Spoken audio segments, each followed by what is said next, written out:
game, I'd be a little scared if Newbee picks this more like AM, maybe even a morphing type of hero that doesn't really lane well.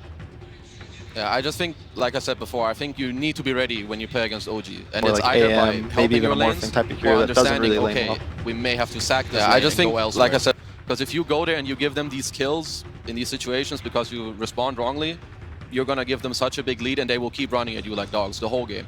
And you will keep feeding. You need to be ready. Yeah, absolutely. If there is one constant about OG, they have first picked the Enchantress every time it has been available, every time it's gotten through the bans in every single match at TI. And in fact, that hero has been, it's the only one, it's been first phase banned in over 2/3 of our draft. Is that kind of your highest value hero right now, or do you have a couple others that you'd put up there? Yeah, I think it's a high value hero. We saw in the Infamous series yesterday, it was open and they insta took it for Whisper. And you know, and here I think that they're probably going to first pick it as well. It's a strong laner, like we said. We want him to have a good lane. Right. So if OG picks this Enchantress, who is going to have a good lane almost no matter what, it's a little scary for Newbee at that point. So I think they're probably going to ban it in the first 3. The hero, it just applies so much pressure, and like you need to nearly always try lane the hero, or it will free farm, like no matter what. You have some good responses with heroes that can maybe push out the wave and then go jungle or whatever, but I don't know if you want to give this type of hero to OG, because it kind of just speeds up their tempo like really hard in the game. Yeah, I agree. I want to go back earlier to something that the panel was talking about as well. This mid matchup, I think is going to be so big in this series. Gunnar in particular, you know CNZ pretty well, having played against him in the North American scene. Is this guy going to be able to stand in lane against Thompson, who just showed up at TI last year, and it's like people didn't know what to do against him mid?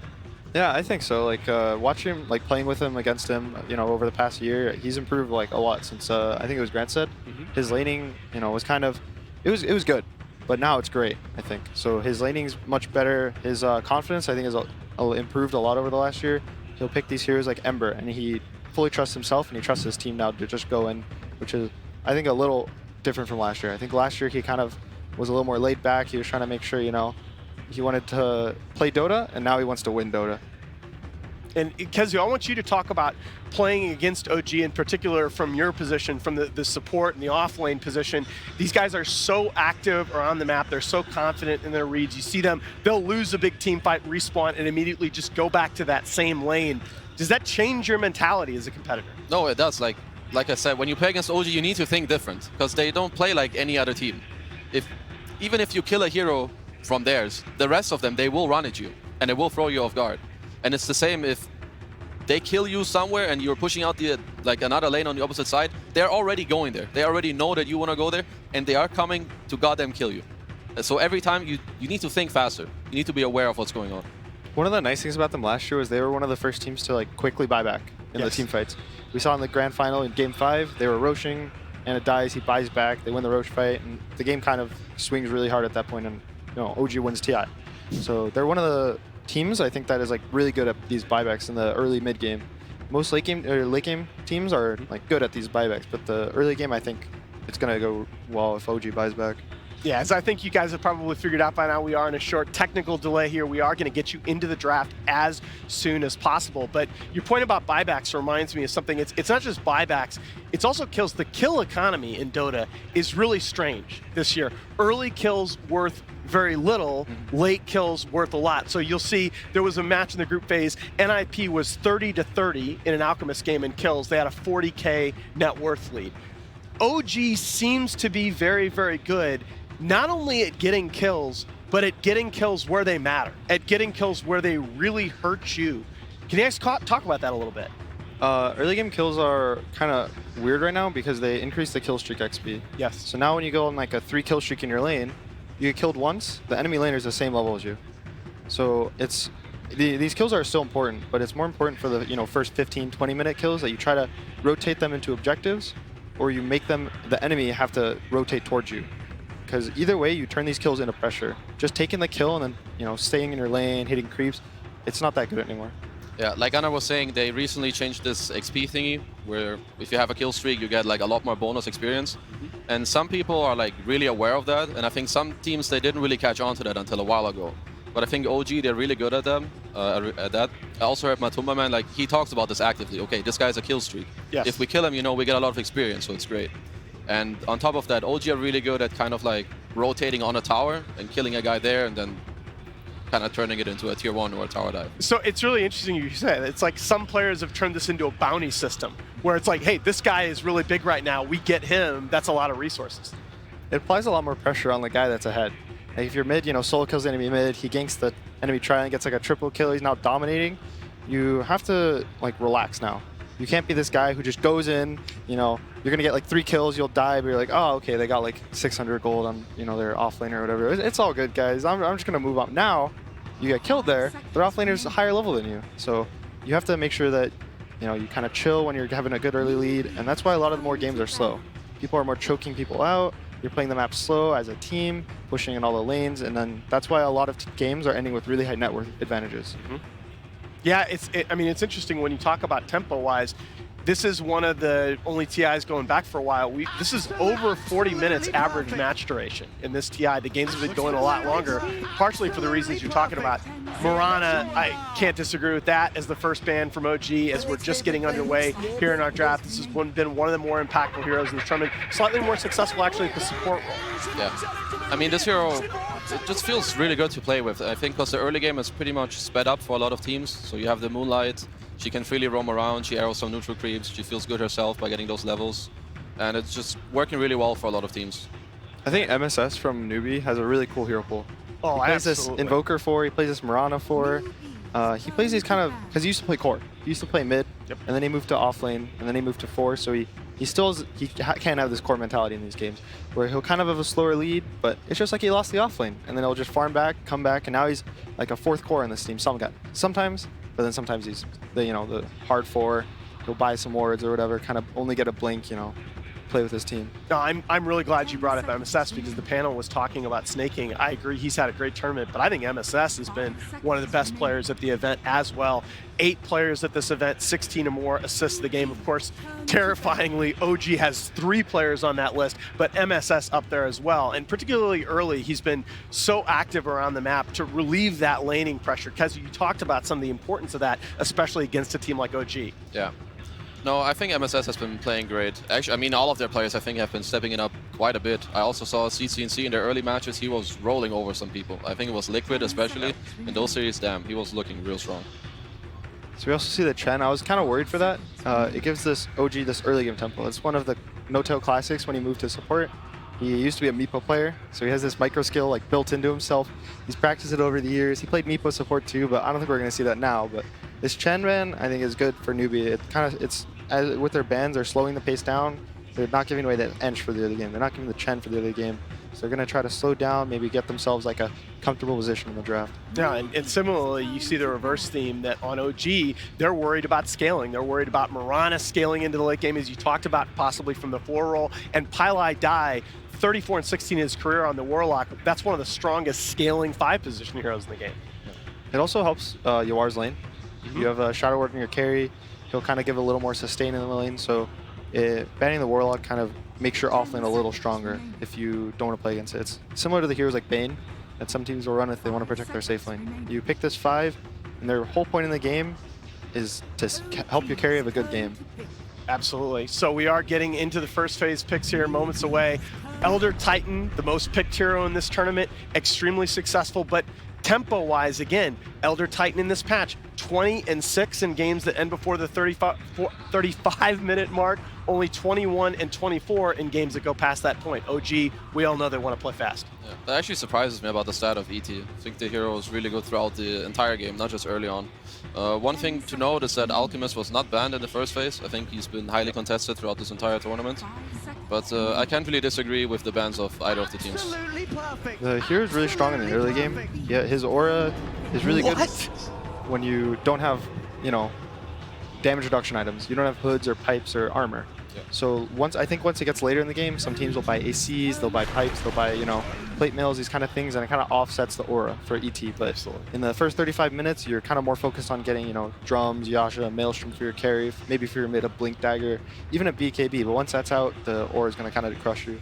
Well, Newbee coming into this draft, in their last 7 drafts, they had first phase 13 different heroes, and they're continuing that stat. And of course, OG 4-0 in the group stage behind Ana's Core IO, going that HOD Aghanim's Heart of Tarask build. Which of these first phases do you guys like more? I kind of like OGs a little more, but that's just my personal take. I don't think Visage is that great. I know that they like it a lot because for them it's flexible, at least as far as I'm concerned. But I just think that this IO and ET, it's just so much comfort for OG. So I'm pretty sure that they feel really good about themselves right now. Like I said, the early game is really strong with the Wisp ET. His aura is going to increase the damage once the Wisp hits 15 and his Ags.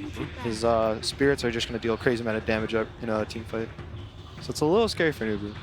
And this is, of course, the 4th Visage pick of the tournament, 3-1 so far, still sitting on 111. Kind of unbelievably, only 6 heroes unpicked so far in this tournament. As we go into this second phase, obviously, Newbee, a lot of flexibility in its first phase here. This Tiny can be a core, can be at the support position.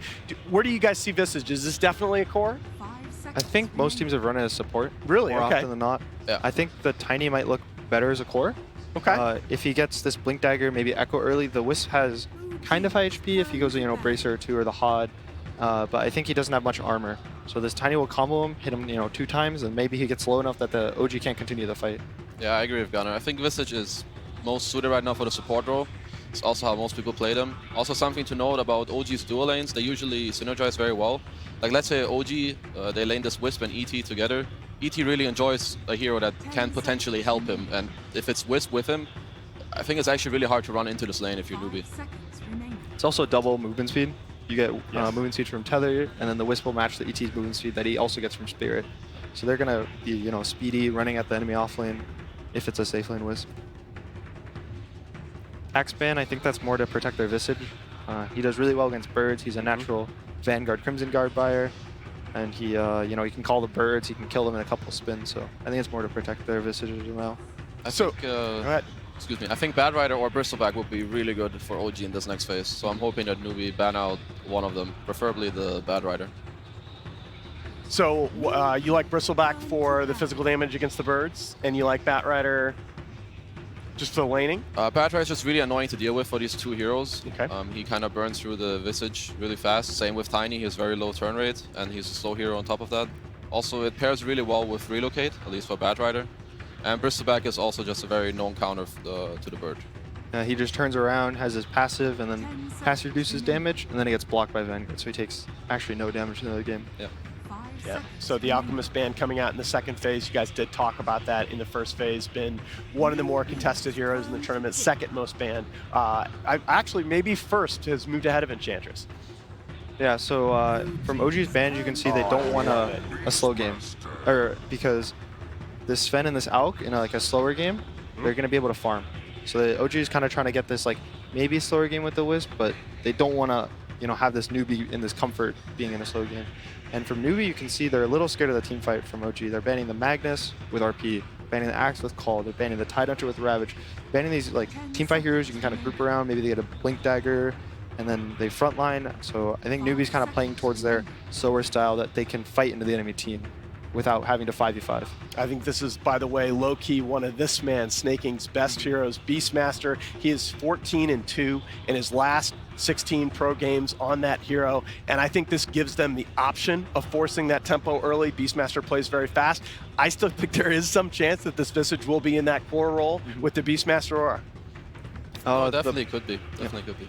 The birds have a low BAT, I think, so they work much better with the Beastmaster aura. Also, I think Beastmaster is a little undervalued right now for what he gives to the team. He pushes out lanes if he wants to just go boars, or he can even get Necrobook push out lanes by himself. But the more important one, I think, is the vision that he gives from his Hawk. He gives us vision, and teams are so much better at playing around vision these days. Sentries are a little more hard to come by, you only get 10. So this Hawk kind of scouts the whole team, and once you see a hero or 2, you are free to farm the other part of the map. So the Rubik here for OG does give us some information here. With the Elder Titan being played almost exclusively in the support position, tells us more than likely this is going to be an Ana Wisp again. Grimstroke matches up well with the Beastmaster. You can double roar. It's also one of the better heroes against Wisp from the support. If he ever is going to relocate in, it's going to be 2 heroes. That's a free ult. Absolutely. You can instantly get a double roar. You can get double, Grave Chills from the Visage, Soul Assumptions. There's all these combos that they have built in, and it's also one of the better scaling supports. He has an early game GPN talent, so he can maybe get a sheep if the game goes past 35 minutes. which, as you said, Yeah. might not happen. If OG has anything to say about it, it won't. But I think we need to talk a little more as it becomes clear that this is potentially going to be another Ana IO. How do you counter core IO? Because it certainly looked like nobody in the group stage figured it out. I think Pipe is one of the more important things. His level 15 Good call, talent with the Ags is really scary. It does so much damage. I think it's like 150 per spirit. It's really high. I think preferably against IO, you try to fight him before he has his timing. His insane power spike is his 15 with Aghanims, because then he gets a talent, the permanent balls and whatever. And then, like Anna was saying, like if you have good sustain with Pipe and maybe some Greaves hero, I think then you have a good shot at playing against the hero. Yeah, and I like you guys talked about Bristleback earlier on. I really like this pick here. Number one, obviously the physical damage, but Bristleback is a better tower hitter than people give him credit for, with Warpath and everybody taking the associated talents now. Also, in the mid game, if this is probably a 3 Bristle, the Wisp is going to tether to him. If he goes out heart build, the Bristle can't die. Oh, yeah. But at the same time, the Bristle is going to have 500 movement speed. His passive and phase boots, this Wisp and this Bristle are going to run around. In the mid game, they're going to hit your towers. You're going to be so scared. You know, maybe the Bristle gives the Wisp a solar crest, so the Wisp also hits fast. They kind of take these buildings really quickly. And I really like the way you put that, right? I think we as casters and analysts sometimes overuse the phrase, oh, this hero can't die. That doesn't matter unless that hero is really doing something to threaten, and this Bristleback is going to be in a great position in this game to do that, create so much chaos. It also is one of those nice heroes where they feel forced to jump on you. You're hitting their buildings, but you have an ET. They kind of clump on this Bristle. They're going to get 3-man stomped. You know, the Wisp is going to reload in. They're going to get an Earth Splitter, and then the team fight's going to look a little scary. All right, very nice. Going into the 5th phase here, it's actually Newbee banning out the Ember Spirit, despite that being one of the signature heroes lately for CCNC. We're waiting on the final ban coming out from OG here. What do you think we're looking at for that 5th pick for both teams? I think a Crossvex Invoker would round out OG's lineup very well. I like it very much against Newbee's kind of team fight, and I think it just synergizes so well with OG. I think it would give Newbee such a hard time to play this game. So I guess this Tiny or this Visage have to be cores now, right? One of the two. So I think the Bristle pick is going to make this Tiny core a little scarier, but on the other side, I think the Visage is way scarier to play against as the Bristle. So I think Newbee's going to be more inclined to put this Tiny on the mid lane, or what they could do is they put the Tiny with the Grim in the safe lane. And they kind of do this big combo to try to burst the Bristle in the lane. He has Inkswell, you know, he tosses avalanches. So I think Newbee is just going to pick a hard carry that they're going to make space for with these 4.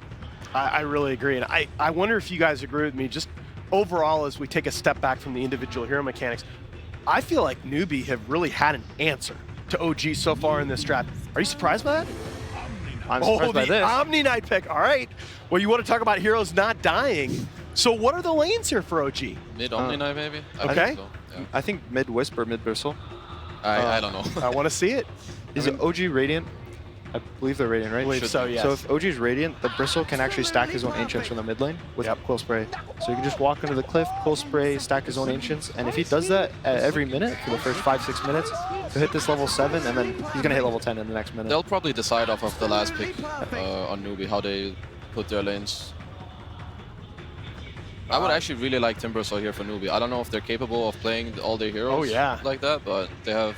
Triple strength cores. Yeah, 4 strength heroes.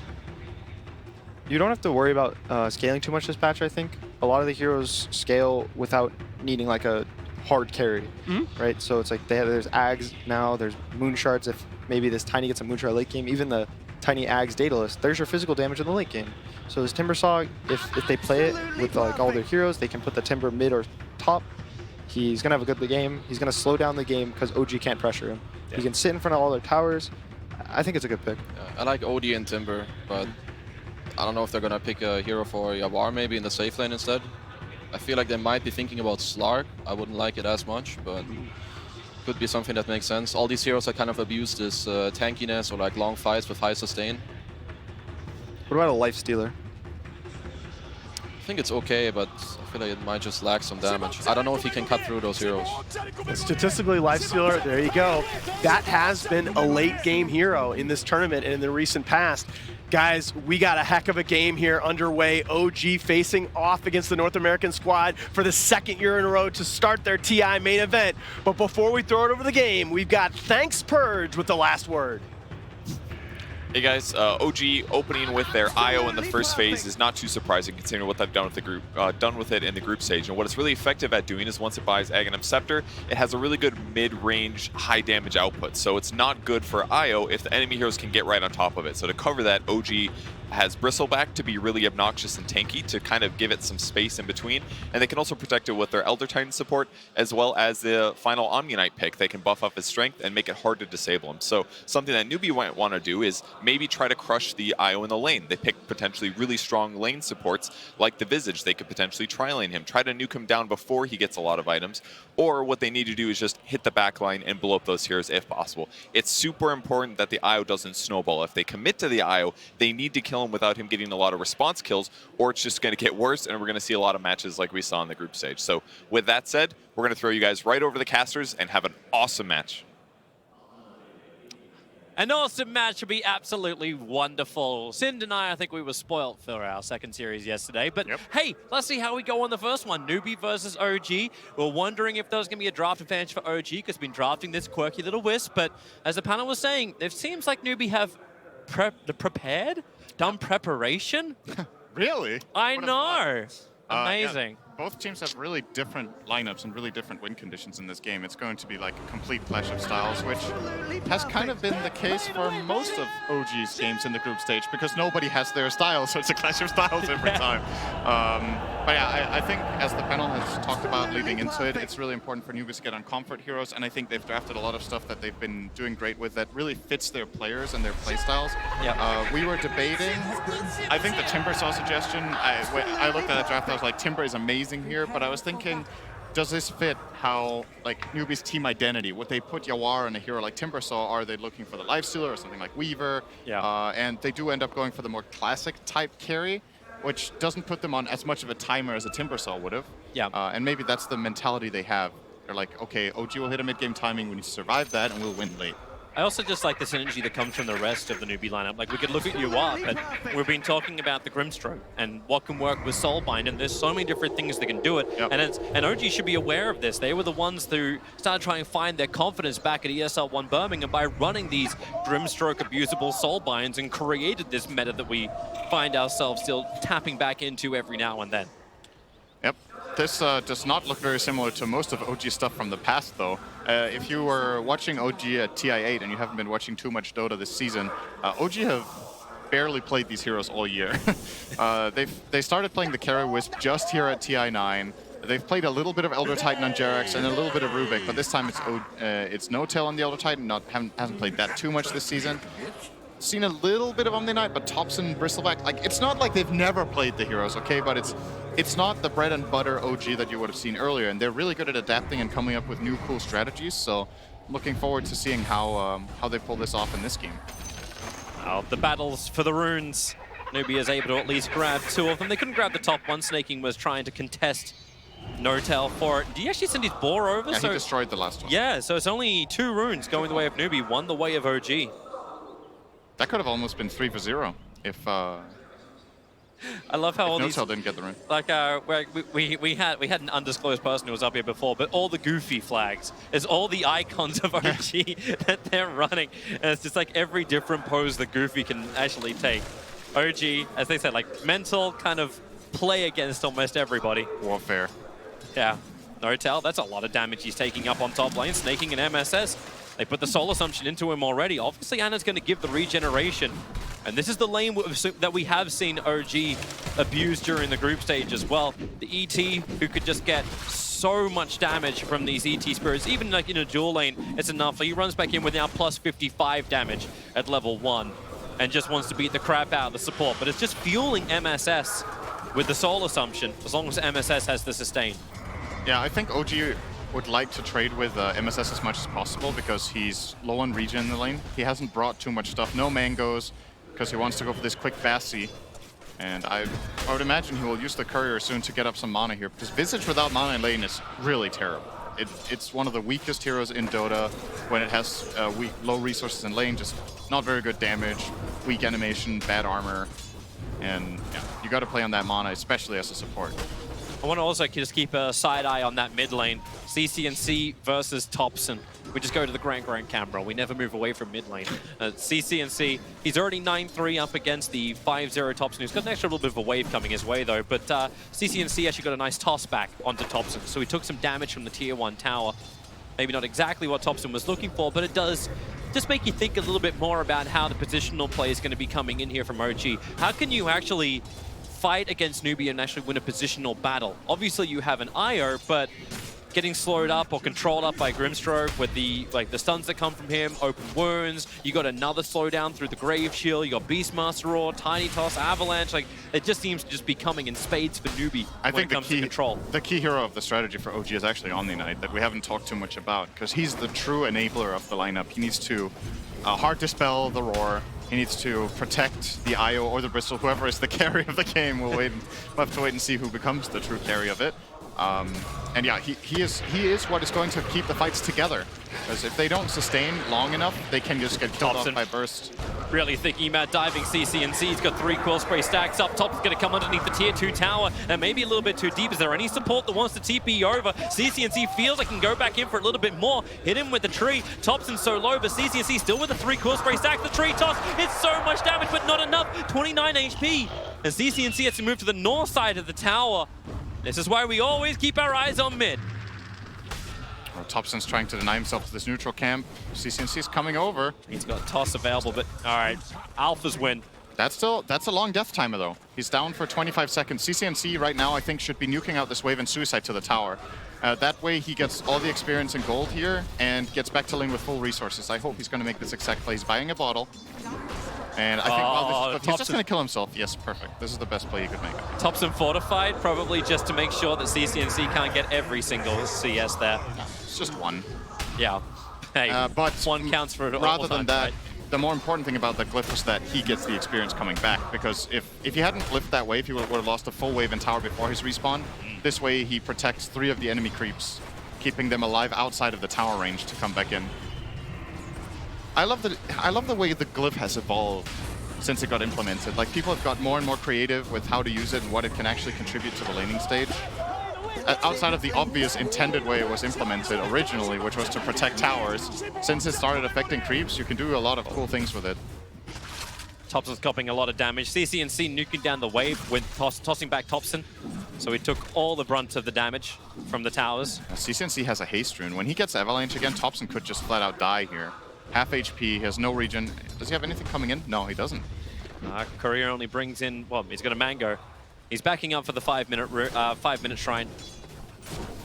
Yeah, he might stack a camp or 2 as well to farm with Quills. Actually, it's just going to farm a doubles. Man, up on top lane, snaking heavy amounts of damage. Nortel still got that plus 115, snaking's low. MSS needs a load of extra space, got his 4-stick charges, so Nortel's not going to force this issue. Now it's time for bounties. But CCNC's coming over for the 5-minute bounty runes, and if he moves fast enough, he might even get his own opening as Lifestealer, Yawar with a follow-up stun.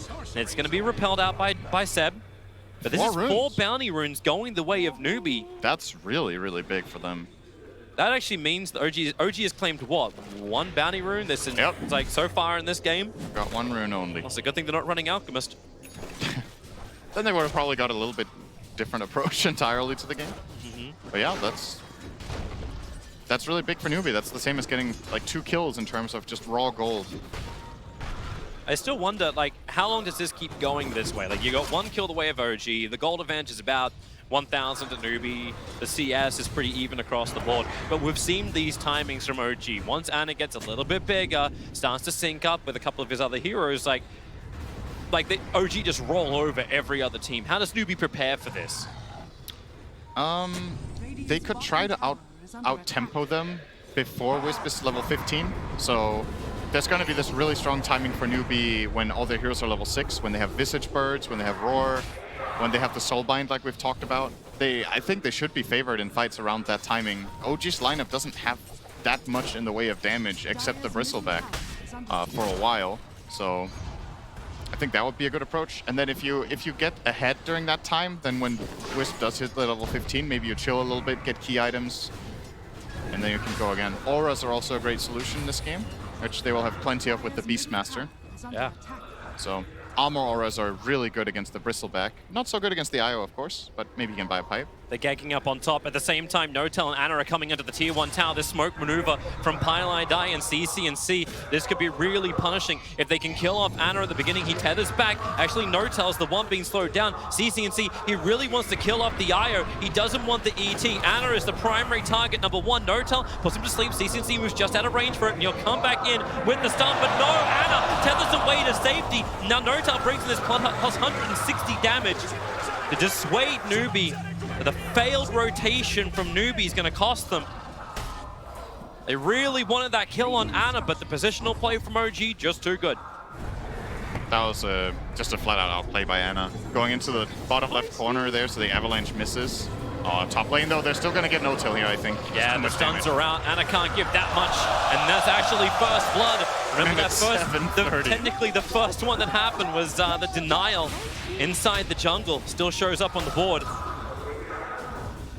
Thompson, mid lane. CCNC's getting hurt. Thompson's still going to be a little bit more wary. Yeah, he's got double braces. He has a lot of CS. He pushes out the lane, he retreats to the jungle, he farms 2 stacks. Mid Bristle is one of the more effective farmers in the game. Jirax maybe really in a little bit of trouble. Seb, he's trying to wait for the right purification time. Jirax going to pick him up, throw him back in again. Yoar, he's looking for a creep to infest into, and then he can start fighting again. Pop straight back out again, up to a lot of life. And the harassment kind of counts for nothing. There's up. Here they go once more. A nice observed ward is in deep. Toss in forward, just putting MSS on the front lines. No tower will fall. There's Newbee. Now start getting a little bit more active across the map, hunting for kills. And they've got that range enabler through CCNC. I don't know how this last minute into the chat will. It's so... Hey, what did they say in the thing? Like, I just want to be free. I want to be free to play Dota. They also said, I want to use chat wheel. They were on holiday in Australia and they were like, I want to use chat wheel. Yeah, shout out to the boat guy. Yeah, the boat guy was great. Yeah, can we have the boat guy on chat wheel? I'll be down for that.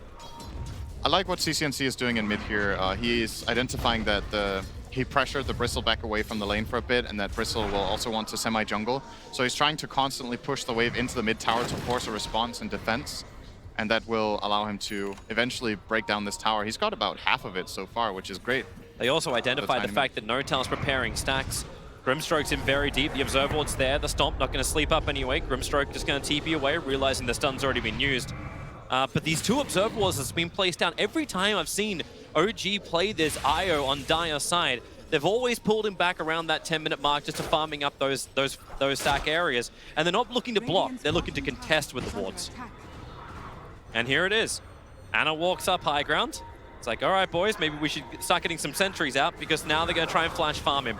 How much damage can you do? Like, do you actually just start pushing towers as opposed to contesting him? That's one option. It's what Beastmaster's definitely going to do top, but No-Tail will try his best to delay this push as much as possible.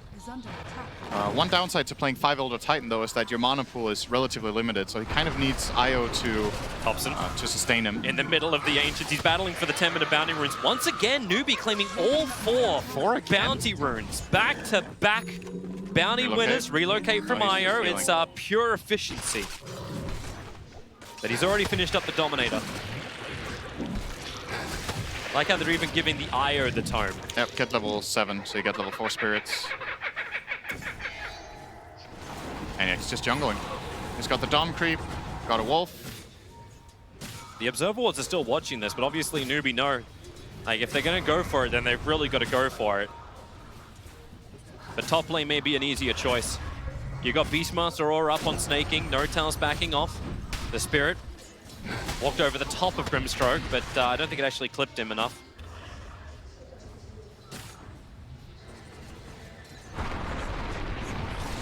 Doesn't look like OG are too interested in trying to even defend that tower. No. They're looking for a play of their own bottom. They have siege creeps, they've brought down the Bristleback, so I think we're going to see a 1-for-1 tower trade here with CCNC still trying to push out mid and getting whatever damage he can on that tower. Such a hard hero to go on bottom lane, though. Like, Yoar's not going to go down. Like, that's still a lifesteal. His Infest is down, and looks like GRX, yeah, you'll be able to steal Rage, that's all. So tier 1, as you said, for a tier 1 tower, straight trade-off. Anarchy's moving out of the jungle to ensure the tier 1 tower remains alive in mid. But with this movement up from Newbee, one, they'll get the D-ward on the Dire Obs if they see it as they walk past, which they definitely should. It's in range of the Sentry. They're going to get rid of it quickly because the rest of OG is coming. Notel and Ana trying to work with the Alpha Wolf, even shrining early up. But the Familiar Birds are ready to fight.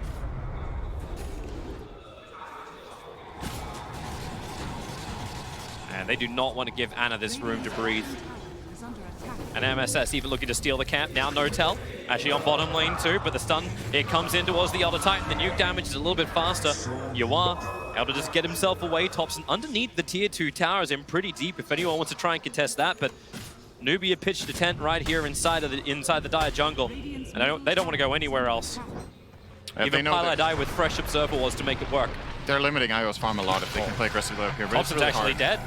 He's so deep underneath this tower. They've got all the damage in the world. He couldn't use his TP to get away from this. And Yuar wants to remind him who's in charge. Tip Thompson 4-1. And he was the number one net, or he is the number 1 net worth on the field. But the 3 right behind him are Newbies. It's a big kill, but at the same time, it does force Newbee out of OG's jungle. That's what you get out of playing aggressive with Bristle like this. You know, to kill this guy, they need 3 heroes. If they're going to bring them and get that kill, he creates a lot of space for the other 2 cores in his team. Both the Omni Knight and the IO will now be getting a little bit of space. But you got to be careful not to die too much on Bristle. Like you said, it's the richest hero on the field, so a very valuable kill. Do you actually like it where like Bristol's getting so much fun, but it's the life stealer? He's finished the Midas very early on, building in towards the Radiance. Yuar's timing is not being slowed down at all. Yeah. He's going to be ready for the team fight, probably before OG is. Yeah, I think Newbee are in a pretty good position here. And what it's going to come down to is the IO's timing. I don't think OG are going to look to do anything, really, until IO is level 15. So level 15 IO with Axe, the faster the better for them. Smoke up on mid, fortifications trying to let OG's wave push in a little bit harder, but they're wrapping around the back. The ET splitter, it's all going onto the Tiny, but CCSC will tank it up. They chain them together. Jirax dies so quickly. Notel's going to join him as well. The GA from Sep, it arrives, but it's so late. And now Thompson, this chain stun just continues to go on. The GA will wear off. Most of the abilities already been burned from Newbee. The tower still brought down as well. That went to Thompson. Good luck killing the Bristle with Omni next to him. Yeah. That's a little harder. Double damage. Double damage. But that entire fight happened without the Life Stealer, without the IO. The 2 are still on the polar sides of the map, having their own play. CC&C. And Thompson's going after him. 4 Quill Spray stacks, Familiar drop 1 and 2, creates a little bit of space. Stun time doesn't last long. And well, there is no stun available to stop CC&C's TP out. OG still got the mid tower though, which is nice. Like, even if their heroes aren't particularly good at taking team fights, which was somewhat apparent there unless they're all together, they got the objective that they came for. And they're willing to lose 2 supports for that. Grimstroke's in a little bit of trouble underneath the tower, looking for the stun for Thompson. Easy movement speed to get away. The silence will slow him down a little bit, but MSS looking for a rebuttal. Just some damage into Seb, but 1 by 1, Newbee are up here. The Blink Dagger of CC&C is about to arrive, but he's lost his teammates. Is there a toss back? No, he just blinks over. He's going for the 15-minute runes, closer towards his Beastmaster. The Stomp did not connect. This time OG get 1 rune. Yeah, they got bottom. They got that from with Jirax. I think CC&C is really looking for a big burst. Oh wait, they got 2 runes. Oh, look at that. Yeah, they got the 1 up on top and 1 on bottom, so Thompson and Jirax. Actually, I thought they only got 1 top. Raw, snaking. Oh, he got it all. Over on the top lane, and Omni Knight already protected by the Heavenly Grace. Notel, gonna ET splitter. It's more of space creation, nothing more. While really on bottom lane, Jirax is maybe a little bit too far forward. Grimstroke's got the silence available. Lifestealer moves forward, but then there's a Rage TP away to safety. Have they got the DPS? They do not. Thought he actually was going to get the silence in. If Seb doesn't get the Heavenly Grace off there, he dies. The cast point on Heavenly Grace is pretty small. It's pretty fast to cast that spell, so reacted in time for the Roar, and effectively just baited out a Roar. Do you like this with Grimstroke skipping the Soulbind at level 7? He's gone 4 points up in the Inkswell instead, but I was only thinking because that mid-fight, I was wondering where the Soulbind was. Where was the doubling of the Roar of the abilities? I think sometimes it can be fine to bypass it. He has a lot of synergies this game, though, but I do think he should probably skill at level 8, because the kind of fights that are going to be coming soon is with OG grouping up. IO is closing in on level 15. Newbee should know what's coming their way then, and the Soulbind can be the difference maker. Soulbinding Io to another hero, limiting Io's mobility, which is really high, of course, by being tethered to the Dom creep, is going to be really useful. I don't think CCNC really wants this. N0tail and Thompson, they're chasing the Tiny. It feels like CCNC is now just trying to create more and more space. Yuan still not finished up the Radiance just yet. Pylai Dai is going to have some issues inside the Dire jungle. Maybe he can deny himself up to the Ancients. This is kind of his hope, but it won't happen. Ana will claim his first kill of the game, and with that, the Aghanim Scepter is done 17 minutes in. Trade-off will be the Tier 1 tower in mid. No fortification to stop that. Just the ET stomp to slow it down. It's a good spell still from Jerax, by the way. This is super useful for the next 3 minutes. I don't know if there's anything he wants more than this. Maybe if he can steal Roar after using Ink Swell, it can give them a fantastic fight. But Ink Swelling a Bristleback that's tethered basically hastes him almost, and that's dangerous. This is the time that Newbee will be properly tested. Yep. You've got Bristleback totally ready to fight. Full Crimson Guard. You actually have a medallion flying out in the courier. Mass wards are arriving as well. You have the Aghanim Scepter and Dominator build over on the Io. Ana can relocate in if they find themselves a fight. So they smoke up and they look for it. But what does Newbee do? They hide out. In fact, they then move their own smoke down to bottom lane. They're chasing Ana in the trees, and they need to stop that. They need to actually stop the relocate. They're able to do so. The silence arrived in time from Pylai Dai, and Ana totally controlled. He moved his Dominator Creek back so he can potentially tether away to safety, but that won't happen. But Ana loses his life. What's the rebuttal? With always OG, there's a trade. It's the Tier 1 tower top. Yep. And there's no way they defend that from Newbee, but they're buying time, right? They need to get this Lifestealer his Radiance. Yep. Lifestealer has not really been much of a hero this game so far, as it usually is when you go the Radiance build. You need that time to build up. And so far, so good. Sure, you lose this top tier 1 tower. I don't think it's the biggest deal as long as you don't start losing map control completely. Oh, found a new target. Grimstroke is actually the Inkswell that Jirac still had. Stunning up Lifestealer. Rage is available. He's got a creep wave to infest into, and he's got some problems. Thompson's moved in through the lane too. He needs a little bit more time. Who's he going to reach? A familiar? Is he going to reach anyone? They just have the Avalanche to create some space with MSS's stuns. Up they go. Toss them away. Shrine's still on cooldown for the moment, but Yuan can get life straight out of the jungle. They have to keep him alive. 4.5k gold on Yuan. And OG, they could Roche really soon. Are they actually? They're going in. They have info about medallion, bottom. so why not? Alpha Wolf's there too. Medallion, Goo, Wolf. Yep. It's a quick kill. Wow, that's faster than I thought it would. So I knew it would be pretty fast. Newbee can just go for a trade then. It's the Tier 1 tower on bottom lane for Roshan, that's all. But now it gets dangerous. I think OG will try to maybe even high ground with this, because they've hit this like insane timing now. Either they high ground now or they wait for the heart, which is probably going to take longer than the Aegis unless Ana has some ridiculous kill streak coming his way now. So they're chasing CCNC. His Blink's on cooldown. Paradise nearby. He'll give a little bit of extra help, but Jirac has the toss available. Doesn't even get the stun off through the Inkswell. Paradise TP out. Takes a little longer, but he'll be away. So only chip damage into the Tier 2. And Yuan gets away with the bounty rune. Radiance is flying over. He'll send that straight back as he rage TPs away to safety.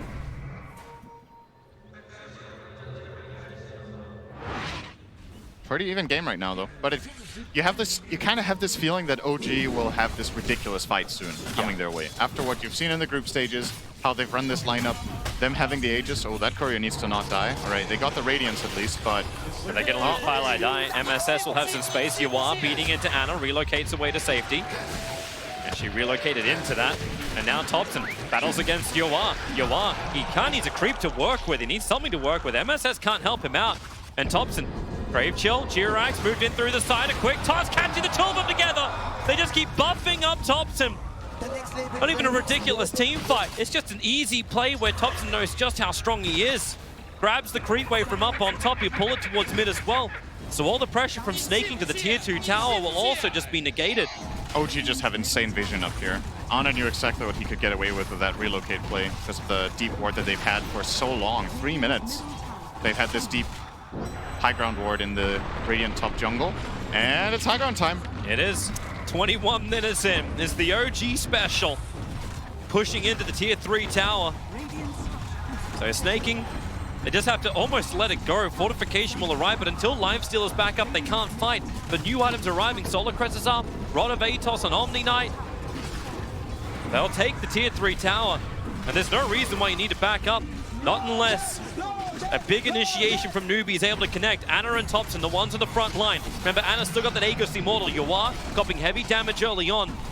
The rest of OG, Smoke sitting behind, CCNC, nice toss back. They pull Ana in, so deep under the tier 4 towers. They kill him quickly, but CCNC pounced on by the rest of OG. He won't have the ability to fight again here as the stomp. It puts all of Newbee to sleep under the tier 4 towers. The Soulbind tries to connect, and then she got anything. Can they kill Ana once again with the Soul Assumption? He's just tanking through all of this with the one charges. Thompson stacking everybody up as well with the cool sprays. They can get back to base, but even that's not safe. One more spray, maybe Snaking will die. Thompson waiting under the tower. He's just tanking through all of it. A triple kill for Thompson. Nowhere is safe when OG hit their timing.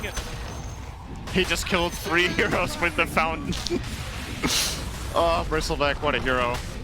Beautiful play from OG there. I think it was an admirable attempt from CCNC to toss the IO into the tower, but dying for that kill without having buyback is just too costly. They can't take the fight afterwards. They don't have enough damage to get through the IO twice with the Omni Knight protecting it, as well as a good defensive stomp from No-Tail, stopping 2 heroes on the Aegis respawn. They kind of used up their entire tank on the first kill, as we see in the replay here. They try to go on the IO. That's just not enough. He gets healed up, gets Heavenly Graced, and even relocates. For a moment it looked like they would have a chance, but Thompson literally stands there and delivers. Oh my. Yes, of course there's a bunch of grins on their face like, hey guys, we got this really great combo it seems that no other team knows how to play against. And it's almost props to Newbee. They let the IO through the first phase. They knew they were going to play against us. They had a plan. They get props for that? Well, they get props for attempting. Like it's like a participation ribbon. Yeah, I kind of like the idea that Newbee had. It just feels like the moment that OG got the Aegis, the game got really hard. And I think that's the biggest mistake Newbee made all game, was going to the bottom side of the map and exposing the Roshan for OG to take. Because, yeah, Snaking's dead, by the way. Yeah, he was trying to force out the bottom lane, but he's walking underneath dire vision. Basically, what ended up happening was when OG grabbed this Aegis, they felt invincible because the one way Newbee win fights is by blowing up the IO first. And they can't do it when there's an Aegis on it. They tried it in their base, it failed, and it gave OG pretty much a 10k gold lead. But if you play in that Roshan side of the map instead of the bottom area, the time in the OG goes, maybe you can delay them, maybe you can get a soulbind fight around the Roche pit or whatnot. But it's just too easy when you give a Bristleback lineup with IO that Aegis for free. MSS now going to work with Yawaz. It's a surprise. He was inside the familiar. That was a sexy play, actually. That was really nice. Now Seb's looking for a rebuttal. Yawaz, he's just going to let MSS die. Nothing else that can be done about this. He can do some chip damage in the meantime, but Yawaz had to come back to base because Thompson's still here trying to pressure. They were not expecting that to be an infest play at all. Familiars used as transportation. Yep. And that's some classic Tinker stuff. Everywhere on the map you can go. OG is still going to get 4 bounties. The game has still been played at their pace for the last 5 minutes, so sure, this Ana kill, it's nice and it looked cool, but you're not progressing the game really. You have to push out your mid lane. Well, maybe they'll catch find a new Seb. target. Access to fly out. Oh, Snaking. Does he want to roar on that? Probably not. Pylai dies. Thinking about to slow down. Instead, Snaking. Another boar up. CCNC. It's the Avalanche. Support's coming in. OG, they have chased way too far here, Newbee. OG owned a tier 2 tower. They have friends to help them out. The Soulbind connecting OG together. The Roar catching 2 Respect being pushed around to the side. But man, the Stomp from No-Tail, they just create more and more space. And where is this damage that Newbee was meant to have? It's not there. They should probably be very happy that the only person they lost was CCNC. Yeah, that could have gone a lot worse. The Omni Knight was just too fast with the phase boots. They just chased and chased too. Phase boots and drums. They eventually caught up to him, but they couldn't even get the toss back. Yeah, now Roar and Soulbind is down. You got a 50-second to a minute window of opportunity for OG. to pressure in through bottom. And no in this, no in Aegis the Immortal, but they're about to get, with the Tower Death, it's going to be the heart on IO. Yeah, in the upcoming fight, the IO either had heart or a buyback. That's something else to keep in mind. Sure, maybe you don't have an Aegis, but you can still buyback relocate. Similar to how OG played their Spectre last year. They love playing this hero that can buyback and reconnect to the fight. And this is the only other hero in the game they can put on except Nature's Prophet. Maybe that's the next one he'll play carry. Who knows? But yeah, he's getting the heart.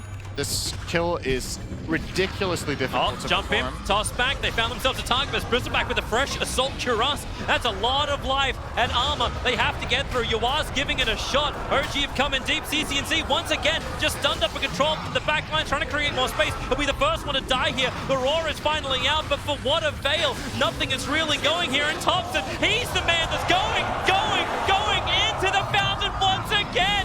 Bathe in the glory of the Radiant. Thompson, he just does not give a crap. Anna will give all the life. This is just fountain farming. Gee, you got it. This is soul breaking. GG. Okay. GG. The message has been sent. You weren't home, but we smacked through the door and delivered it anyway. What is that? Oh man, that was my favorite moment of the game. Highlight die with the OK GG. Oh man. OG always have these quirky strats. Honestly, I think this will be the last game of the tournament they get IO. Yeah. I'm pretty convinced. Yeah. Just, it's not because the hero is unbeatable or uncounterable, but OG just have these they have these multiple different weird strategies that they can run with it, and you're probably